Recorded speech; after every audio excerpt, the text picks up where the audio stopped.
আমি আমার মায়ের জন্য একটা সারপ্রাইজ রেখেছি। আমি এখন 4টের সময় পড়তে যাবো, তখন আমি একটা কাজ করব, তখন কেকটা আনবো মায়ের জন্য। আজকে যেহেতু মাদার্স ডে, তাই জন্য কেকটা আনবো, কেকটা এনে মাকে দিয়ে কাটাবো। আমি এখন রেডি হয়ে গেছি, এবারে আমি টাকা, এই টাকা দিয়ে মায়ের জন্য কেক আনবো। কেক কিনেছিলাম, আমার মাটা কেক দেখে নিয়েছে, কেক কিনেছিলাম।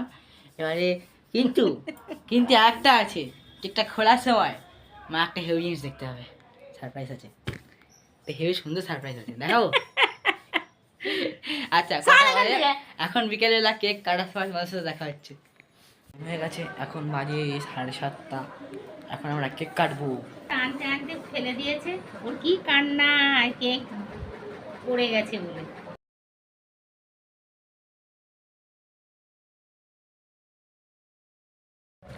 আমি কেক খেতে পারি।